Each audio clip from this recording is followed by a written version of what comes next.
गमय तमामृतं गमय। ओम शांति शांति शांति। विदुर नीति कक्षा 39 7वां अध्याय।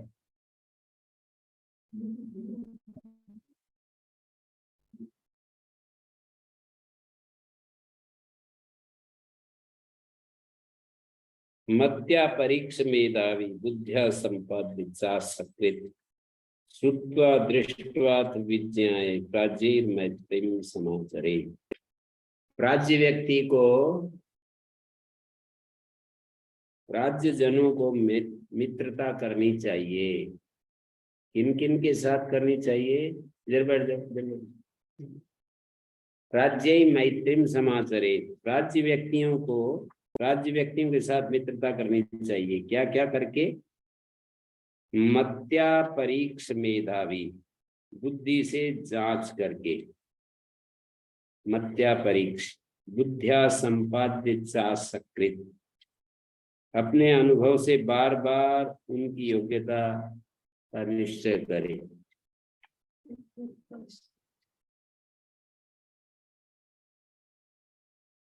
बुद्धिया संपाद्य सकृत, बुद्धि से अनेक बार संपादन करके अनुभव से बार बार उनकी योग्यता का निश्चय करें। श्रुत्वा दृष्ट्वा विज्ञाय, सुन करके, देख करके और जान करके, दूसरों से सुनकर, स्वयं देखकर, भली भांति विचार करके विद्वानों के साथ मित्रता करनी चाहिए।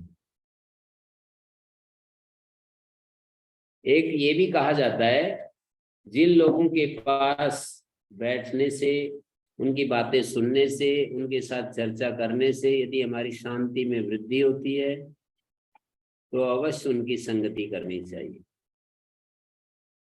और जहाँ मन चंचल हो जाता है, सांसारिक ऐष्णाएं बढ़ती चली जाती है, ऐसे व्यक्तियों से मित्रता के लिए सावधान रहना चाहिए। यदि हमारा रास्ता अध्यात्म का है, मोक्ष मार्ग है, तो हमें ऐसे लोगों के संग में रहना चाहिए जिससे हमारी ये अभिप्सा प्रशस्त होती चली जाए। मोक्ष की जो अभिप्सा है निरंतर बढ़ती चली जाए, ऐसे लोगों के साथ उठना बैठना विचार करना चाहिए। यदि सांसारिक इच्छाएं बढ़ रही हैं तो फिर लक्ष्य हमारा सांसारिक बनाना चाहिए कि मुझे संसार में मान सम्मान धन ऐश्वर्य ये सब प्राप्त करना है, धर्म कार्य करने हैं। शास्त्र मर्यादा के अनुसार 2 पथ होते हैं, प्रवृत्ति पथ निवृत्ति पथ। शास्त्र की मर्यादा के अनुसार यदि हम अच्छे कर्म करते हैं, शुभ कर्म करते हैं, दान देते हैं, यज्ञ करते हैं, शुभ कर्म करते हैं, तो अच्छे कामों के करने से निरंतर हमारे जीवन में धर्म के संस्कार संचित होते जाते हैं और धर्म संस्कार संचित होने से धीरे धीरे हमारे जीवन में प्रगति होती जाती है। तो यहाँ पर यही बात कही गई कि हमें बुद्धिमान लोगों के साथ, प्राज्य लोगों के साथ मित्रता करनी चाहिए। क्या क्या करके करनी चाहिए? मेधावी व्यक्ति को परीक्षा करनी चाहिए कि मेरा लक्ष्य क्या है, मेरा उद्देश्य क्या है, मैं किन के साथ उठता बैठता हूँ, मैं बातें क्या करता हूँ, क्या चीजें मैं देख रहा हूँ, मेरे लक्ष्य में वे सारी चीजें सहायक हैं या बाधक हैं। इस सब का विचार हमें करके और फिर जो है मैत्री का हाथ बढ़ाना चाहिए। यदि हमारे लक्ष्य के अनुसार सहयोग मिलता है, निवृत्ति मार्गी है और प्रवृत्ति मार्गी से मैत्री करेगा तो अपने लक्ष्य में सहयोग नहीं प्राप्त कर पाएगा। इसी तरह से प्रवृत्ति मार्गी निवृत्ति मार्ग से मैत्री करेगा तो उसका जो लक्ष्य है, संसार में मुझे अभ्युदय प्राप्त करना है, ऐश्वर्य प्राप्त करना है, लौकिक जो सम्मान है उसके शिखर की तरफ बढ़ना है, मुझे एक सम्मानित जीवन जीना है, यशस्वी जीवन जीना है, और वो निवृत्ति मार्ग की बातें सुनता हो, निवृत्ति मार्गी लोगों के साथ में रहता बैठता हो, तो वो रास्ता जो है बाधक हो जाएगा। वो रास्ता उसके लिए उसके लक्ष्य के अनुसार बाधित हो जाएगा। लक्ष्य क्या बनाया है हमने, ये हमारे ऊपर है। और मार्ग तो दोनों ही ठीक है, धर्म मार्ग और मोक्ष मार्ग, प्रवृत्ति मार्ग और निवृत्ति मार्ग, मार्ग तो दोनों ही ठीक है। मार्ग का चयन करके फिर करना चाहिए। एक कर्म संन्यास होता है, एक कर्म योग होता है। गीता के अनुसार दो योग का वर्णन मिलता है, कर्म योग और कर्म संन्यास। संन्यासा कर्म योगस्य उभौ निश्रेयस निश्रेयस करौ उभौ तयोस्तु कर्म संन्यासात् कर्म योगो विशिष्यते। गीता कहती है कि संन्यास, कर्म संन्यास और कर्म योग, ये दोनों ही निश्रेयस की तरफ ले जाते हैं, हमारे जीवन का उद्धार करने वाले हैं। लेकिन हमारी प्रकृति कैसी है ये हमें देखना पड़ेगा, हमारे संस्कार किस तरफ है, मतलब पिछला जो कर्म प्रवाह है हमारा कैसा है, प्रारब्ध कैसा है, ये तो हमें देखना पड़ेगा। संन्यास का मतलब कर्म संन्यास। जैसे रमण महर्षि कर्म संन्यास मार्ग से चल रहे थे, तो स्वामी विवेकानंद जी कर्मयोग के मार्ग से चल रहे थे। हम ऐसे एक एक व्यक्ति के दृष्टांत को सामने रख सकते हैं। श्री अरविंद कर्म योग के मार्ग से चल रहे थे, और रमण महर्षि 100 किलोमीटर के अंतर से दोनों रहते थे एक जगह, पांडिचेरी में रहते थे, और दूसरे तिरुवन्नामलाई अरुणाचल पर्वत के ऊपर रहते थे। लेकिन रमण महर्षि ऐसे शांत होकर के और अपने जीवन को जी रहे थे। जिज्ञासु आने वालों को उनके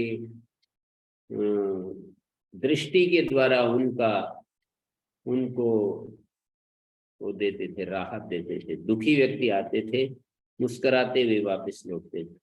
तो उनका जो मार्ग था वो कर्म संन्यास का था, अर्थात बड़े बड़े काम करना, फैक्ट्रियां लगाना, गौशाला, हजारों गायें इकट्ठी करना, मकान बनाना और उनमें रहने के लिए व्यवस्था करना, ये सब में वो नहीं, उस सब में वो नहीं थे। श्री अरविंद वहां पर हजारों लोग साधक होते थे, गौशालाएं बहुत ही, नमक के सिवाय कहते हैं कि सब चीजें अपनी उत्पन्न करते थे, चावल भी अपने उत्पन्न करते थे, हजारों लोगों का भोजन बनता प्रतिदिन। लेकिन कितना अन्न, कितना गायों के लिए सब। तो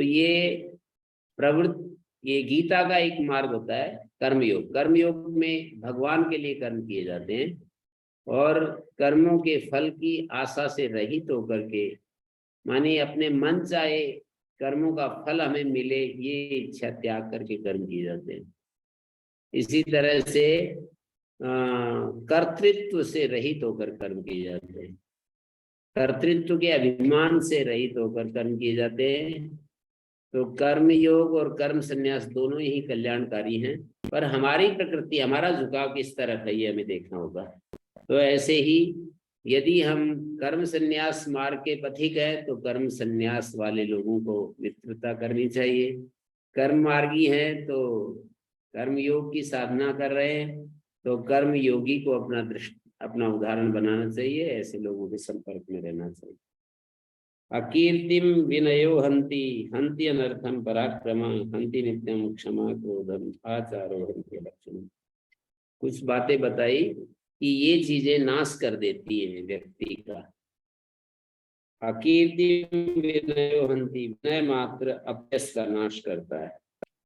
यदि हम विनय भाव में रहते हैं, आत्मानुशासन, विनय के दो अर्थ होते हैं, एक तो नम्रता को विनय कहते हैं, एक आत्मानुशासन को भी विनय कहते हैं। अपने इंद्रियों पर अपना जो वशीत्व है उसका नाम भी विनय है। क्रोधम विनयति, व्याकरण में एक उदाहरण आता है, क्रोध को नियंत्रित करता है। तो इस तरह से विनय अकीर्ति हंति, विनय मात्र, विनय भाव अपयश का नाश करता है। जब हम विनयशील होते हैं तो अपयश हमारा समाप्त होता चला जाता है। हंति अनर्थम पराक्रमा, पराक्रम अनर्थ को दूर करता है। जो व्यक्ति पराक्रमी है उसके जीवन में अनर्थ आने की संभावना कम होती चली जाती है। हंति नित्यम क्षमा, और क्षमा सदा ही क्रोध का, हंति नित्यम क्षमा क्रोधम, क्षमा जो है सहन कर लेना क्रोध का नाश कर देती है। सहन करने का ये नहीं कि अंदर से उबलता रहे आदमी, वाणी से चुप रहे, ये क्षमा करना नहीं। क्षमा का मतलब है कि वो अंदर से भी शांत हो रहे, किसी की प्रतिकूलता प्रतिकूल आचरण से विचलित ना हो और अपने स्वभाव में रहे। स्वभाव अध्यात्म मुच्यते, स्वभाव अध्यात्म है, अपनी आत्मा में रहे। तो हंति नित्यम क्षमा क्रोधम, नित्य ही क्षमा क्रोध को नष्ट कर देती है। आचार हंति अलक्षणम, और सदाचार कुलक्षण का अंत कर देता है। अलक्षणम कुलक्षणम उसका नाश कर देता है। परिच्छेदेन क्षेत्रेण वेश्मना परिचर्यया परीक्षेत कुलम राजन भोजनाच्छादनेन च। हे राजन, नाना प्रकार की भोग सामग्री परिच्छेदेन क्षेत्रेण, नाना प्रकार की भोग सामग्री वेश्मना परिचर्यया माता परीक्षेत कुलम राजन भोजनाच्छादनेन च। तो ये क्या दिखा दिया, कुल की परीक्षा कैसे होती है वो दिखा रहे हैं। परिच्छेदेन क्षेत्रेण वेश्मना परिचर्यया परीक्षेत कुलम राजन भोजनाच्छादनेन च। 1 2 3 4 5 6 6 चीजों को कुल की परीक्षा के लिए बता रहे हैं कि कुल की परीक्षा करनी चाहिए। नाना प्रकार की भोग सामग्री के द्वारा परिच्छेदेन, और क्षेत्र से, घर से, वेश्मना, क्षेत्र मानी जैसे कि इतने 100 बीघे का मालिक है, ये 1000 बीघे का मालिक है, 500 एकड़ भूमि है, ऐसे क्षेत्र के द्वारा। और साधन सामग्री के द्वारा कितने साधन सुविधाएं हैं किसी के पास। कुल की परीक्षा इन सब से होती है कि कितने साधन सुविधाएं हैं, कितना बड़ी जमीन जायदाद है, और घर कैसा बना हुआ है, और परिचर्या और सेवा भाव के द्वारा कितना सेवा भाव है, भोजन कैसा है, भोजन आच्छादन जो है वस्त्र आदि कैसे पहनते हैं। इन उपायों से कुल की परीक्षा करें। उपस्थितस्य कामस्य प्रतिवादो न विद्यते अपि निर्मुक्त देहस्य काम रक्तस्य किम पुनः। देहाभिमान से रहित पुरुष के पास भी यदि, जो देह के अभिमान से रहित है अर्थात देह को अपना स्वरूप नहीं समझता, देहाभिमान से रहित व्यक्ति के पास भी यदि न्याययुक्त पदार्थ स्वतोपस्थित हो तो उसका विरोध नहीं करता है। उपस्थितस्य कामस्य, न्याययुक्त पदार्थ स्वतः उपस्थित हो जाए, प्रतिवादो न विद्यते, तो वो प्रतिवाद नहीं करता। कोई व्यक्ति हमें ला करके कुछ देता है न्याय से, मतलब हमारे पास कोई साधन सामग्री पहुंचाता है तो उसका विरोध नहीं करता। अभी निर्मुक्त देह से, कामासक्त मनुष्य के लिए तो कहना निर्मुक्त देह से काम रक्तस्य किम पुनः। कामासक्त मनुष्य के लिए तो फिर कहना ही क्या है, विरोध नहीं करता। अपि निर्मुक्त देह से उपस्थित से काम से प्रतिवादो न विद्यते अपि निर्मुक्त देह से। निर्मुक्त देह जो व्यक्ति होता है, देहाभिमान से रहित होता है, उसके पास न्याययुक्त पदार्थ स्वतः उपस्थित हो तो उसका प्रतिरोध नहीं करता, उसका विरोध नहीं करता। फिर काम रक्त से, निर्मुक्त देह से काम रक्त से किम पुनः। काम में आसक्त जो व्यक्ति है उसके लिए तो फिर कहना ही क्या है। राज्योपसेविनम वैद्यम धार्मिकम प्रियदर्शनम मित्रवंतम सुवाक्यम च सुहृदम परिपालयेत्। जो विद्वानों की सेवा में रहने वाला है, राज्यों सेवी है, बुद्धिमानों की सेवा में जो रहता है, विद्वानों की सेवा में रहता है, वैद्य, धार्मिक, प्रिय दर्शन, देखने में सुंदर, मित्रवंतम सुवाक्यम से, मित्रों से युक्त और मधुर भाषी हो, सुवाक्यम से, सुहृदम परिपालय, ऐसे सुहृद की सर्वथा रक्षा करनी चाहिए। सुहृद की, मित्र की रक्षा करनी चाहिए। वो दिखा रहे हैं कैसे मित्र की रक्षा करनी चाहिए। प्राज्ञोप सेवी है, विद्वानों की सेवा करने वाला है, धार्मिक है, वैद्य है, प्रिय दर्शन, देखने में प्रिय लगता है, अच्छा लगता है उसको, मित्रवंतम और मित्रों से युक्त है, सुवाक्यम और मधुर भाषी है, सुहृदम परिपालय, सुहृद की सर्वथा रक्षा करनी चाहिए। दुष्कुलीना कुलीनो वा मर्यादाम यो न लंघयेत्, धर्मापेक्षी मृदुर रीमान सकुलीन शताब्दर। अब कह रहे हैं कि अधम कुल में उत्पन्न हुआ हो या उत्तम कुल में, दुष्कुलीना कुलीन होगा, कोई व्यक्ति उत्तम कुल में पैदा हो या निम्न कुल में पैदा हो, मर्यादाम यो न लंघयेत्, लेकिन मर्यादा का उल्लंघन नहीं करता। सीमा जो होती है, सीमा का बोध कहाँ से होता है कि ये मर्यादा है, ये मर्यादा नहीं है। तो सीमा का बोध हमें शास्त्र से होता है, सीमा का बोध राज्य सरकार के नियमों के द्वारा भी होता है। स्टेट के क्या नियम है, राज्य सरकार जो है, पुलिस जगह जगह खड़े रहते हैं, जैसे रेड लाइट पर यदि हम आगे बढ़ जाएं तो ये मर्यादा को उल्लंघन कहलाएगा। इसी तरह से खेत में काम सामलात की भूमि होती है, हमारा खेत पास में लगता है, तो उससे थोड़ा सा हम आगे बढ़ जाते हैं तो फिर वो मर्यादा का उल्लंघन है। तो इस तरह से यहाँ पर कह रहे हैं कि मर्यादाम न लंघयेत्। इसी तरह से कोई वाणी बातचीत चलती है तो जबान ऐसी निकालता है कि दूसरे का हृदय छीलता चला जाए, तो ये भी एक मर्यादा ही है, वाणी की मर्यादा। आहार विहार की एक मर्यादा होती है, और उठने बैठने की, किन लोगों के बीच में उठता बैठता है। कोई व्यक्ति चोर और डाकुओं के बीच में, निरंतर जुआरियों के बीच में बैठता है तो उसको, व्यक्ति को भी वही पाप लगता है जो उनको लगता है। निरुक्त में ऐसे कहा है कि जो दोषी व्यक्तियों को जो पाप लगता है, जैसे भ्रूण हत्या करने वाले को, सुरापान करने वाले को, और इसी तरह से भ्रूण हत्या, सुरापान, चोरी करने वाले को जो पाप लगता है, और ये जो है इस व्यक्ति को भी वही पाप लगेगा। जो लोग इन सब के साथ रहते हैं, इन सब के साथ रहने वाले लोगों को भी वही पाप लगेगा। जो जुआरी, चोर, लंपट, कामी, क्रोधी, इनके साथ रहने से भी वही पाप हमारे को लगने लगता है।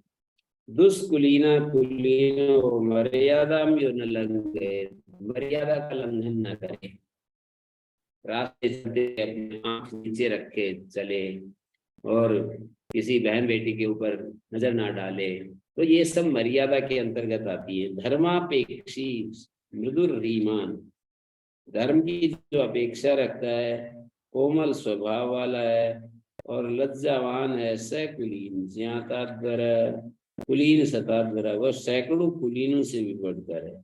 ऐसा व्यक्ति मतलब दुष्कुलीन हो, अच्छे कुल में पैदा नहीं, उसको दुष्कुलीन कहेंगे। कुलीन कौन होता है वो तो आगे ऊपर बता ही दिया, कुलीनता की परीक्षा होती है, परीक्षा होती है।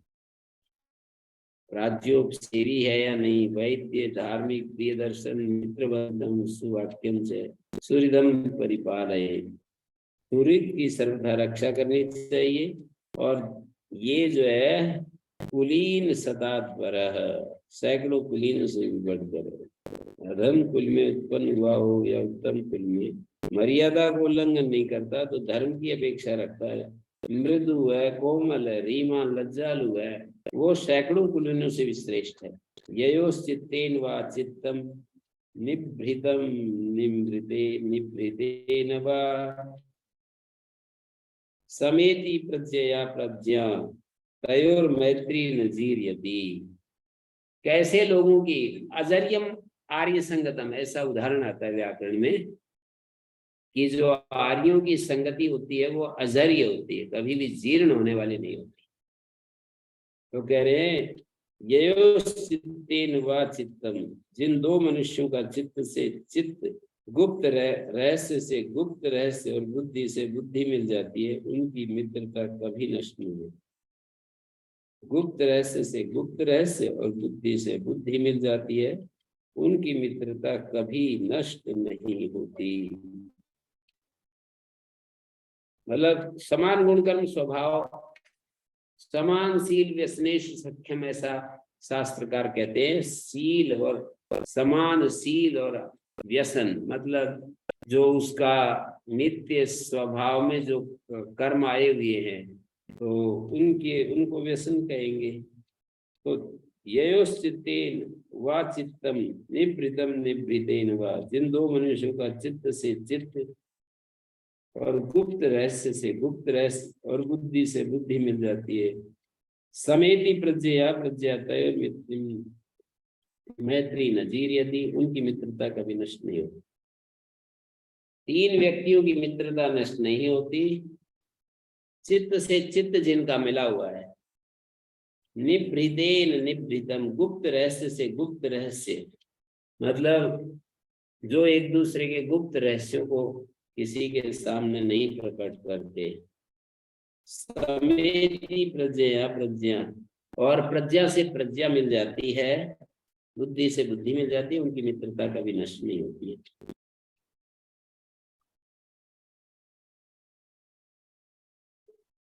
दुर्बुद्धि कृत प्रज्ञम छन्नम कूपम तृणैरिव विवर्जयित मेधावी तस्मिन् मैत्री प्रणस्य। तो कह रहे हैं मेधावी पुरुषों को क्या करना चाहिए? दुर्बुद्धि और विचार शक्ति से हीन पुरुष का तृण से ढके हुए कुएं की तरह परित्याग कर देना चाहिए। मेधावी पुरुषों को ये बात विचार करनी पड़ेगी।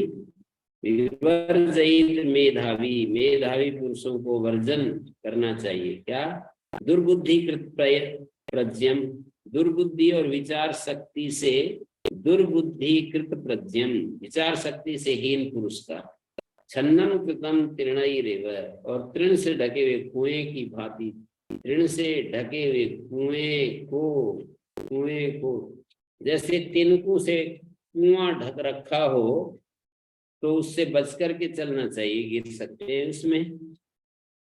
दुर्बुद्धिकृत प्रज्ञम, मेधावी पुरुषों को ये जाए दुर्बुद्धि और विचार शक्ति से हीन पुरुष का,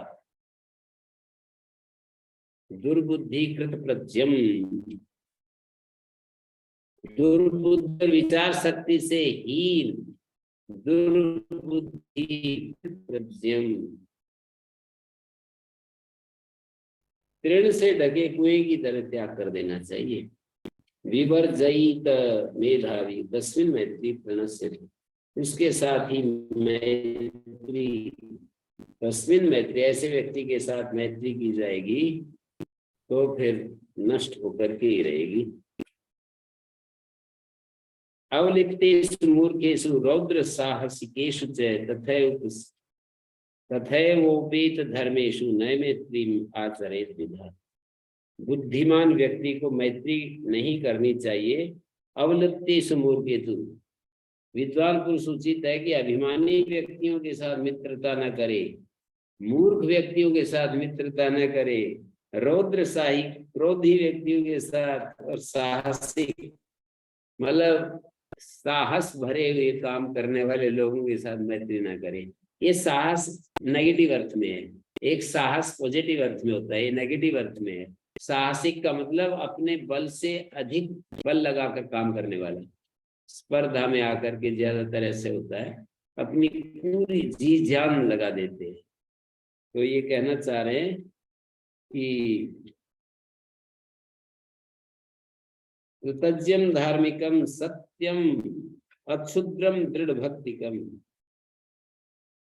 कृतज्ञ, जो कृतज्ञ, धार्मिक, सत्यवादी, उदार, दृढ़ अनुराग रखने वाला, जितेंद्रिय, मर्यादा के भीतर रहने वाला और मैत्री का त्याग न करने वाला हो। मित्रम अत्यागी चेष्यते। मैत्री करना चाहिए विद्वान पुरुषों को, अभिमानी, मूर्ख, क्रोधी, साहसिक, धर्महीन पुरुषों के साथ मित्रता न करे। न मैत्री माचरित अपेत धर्मेषु तथैव अपेत धर्मेषु। क्रोधी, साहसिक, धर्महीन पुरुषों के साथ अपेत धर्मेषु न मैत्री माचरित। कृतज्ञम धार्मिकम सत्यम अक्षुद्रम दृढ़ भक्तिकम जितेंद्रियम स्थितम स्थित्याम मित्रम अत्यागी चेष्यते। मित्र कैसा होना चाहिए? जो कृतज्ञ हो, धार्मिक हो, सत्यवादी हो, सत्यम अक्षुद्रम उदार हो और दृढ़ भक्तिकम दृढ़ अनुराग रखने वाला, जितेंद्रिय स्थितम स्थित्याम मित्रम अत्यागी चेष्यते। स्थितम स्थित्याम, स्थितम स्थित्याम मित्रम अत्यागी चेष्यते। मैत्री का त्याग न करने वाला, मित्रम अत्यागी चेष्यते। और दृढ़ अनुराग रखने वाला, दृढ़ भक्तिकम, जितेंद्रियम, स्थितम स्थित्याम, मर्यादा के भीतर रहने वाला, स्थितम स्थित्याम, स्थिति में रहने वाला, मर्यादा में रहने वाला, जितेंद्रियम स्थितम स्थित्याम, मर्यादा के भीतर रहने वाला, मित्रम अत्यागी चेष्यते, मैत्री का त्याग न करने वाला। इंद्रियाणाम उत्सर्गो मृत्युनापि विशिष्यते अत्यर्थम पुनरुत्सर्ग साधयेत् दैवतान्यपि। इंद्रियों का सर्वथा रोक रखना तो मृत्यु से भी बढ़कर कठिन काम है। इंद्रियों को सदा रोक करके रखना, अपने वश में रखना, नियंत्रण में रखना, मृत्यु ना भी विशिष्यते, तो मृत्यु से बढ़कर है। अत्यर्थम पुनरुत्सर्ग साधयेत् दैवतान्यपि। और उनको बिल्कुल खुली छोड़ देना तो देवताओं को विनाश कर देगा। इंद्रियों को खुली छोड़ दे दी, अत्यर्थम पुनरुत्सर्ग, अत्यर्थ इंद्रियों का जो त्याग है वो साधयेत् दैवतान्यपि, दैवत जो देवता लोग हैं उनको भी नष्ट कर देता है। इंद्रियों का स्वाधीन, अत्यर्थ, अत्यंत उत्सर्ग, ये तो स्वेच्छाचार होकर के इंद्रियों की भूख को मिटाते रहना, तो वो तो साधयेत् दैवतान्यपि। मार्दवम सर्वभूतानाम असूया क्षमा धृति आयुष्यायिणी बुधा प्राहुर्मित्राणाम च विमानदान। संपूर्ण प्राणियों के प्रति कोमलता का भाव, गुणों में दोष न देखना, अनसूया। सर्वभूतानाम मार्दवम, सभी प्राणियों के प्रति कोमलता का भाव, गुणों में दोष न देखना, क्षमा, धैर्य और मित्रों का अपमान न करना।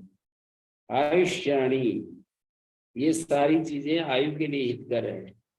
राहुल मित्राणाम च विमानना, मित्रों का अपमान न करना, ये सब गुण आयु को बढ़ाने वाले हैं। आयुष्याणी का मतलब आयु को बढ़ाने वाले हैं। ये सब कर्म मृदुता, सब भूतों के प्रति कोमलता, असूया का भाव, क्षमा, धृति और मित्राणाम च अभिमानना, मित्रों का अपमान न करना, ये सब गुण आयु को बढ़ाने वाले हैं।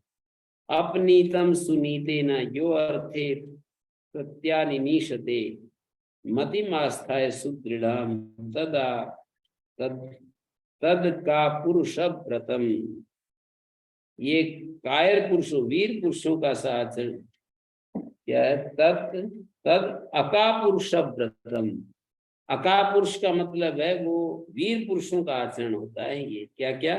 अपनीतम सुनीतेन, जो अन्याय से नष्ट हुए धन को स्थिर बुद्धि का आश्रय लेकर अच्छी नीति से पुनः लौटा लाने की इच्छा करता है, वो वीर पुरुषों का जैसा आचरण करता है। अपनीतम सुनीतेन, जो अन्याय से नष्ट हुए धन को स्थिर बुद्धि का आश्रय लेकर अच्छी नीति से पुनः लौटा लाने की इच्छा करता है। यो अर्थम प्रत्यानिमीशते सुनीतेन, अन्याय से नष्ट हुए धन को स्थिर बुद्धि का आश्रय लेकर अच्छी नीति से पुनः लौटा लाने की इच्छा करता है। मतिमास्था है सुदृढ़ तदा का पुरुष प्रथम, ये वीर पुरुषों का निशाचरण है। तो इन्हीं शब्दों के साथ विराम देते हैं, बाकी कल चर्चा करेंगे। ओम शांति शांति शांति।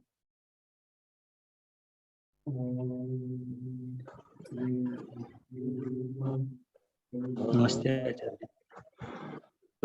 गुरुजी।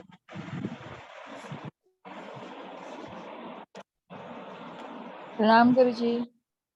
नमस्ते जी।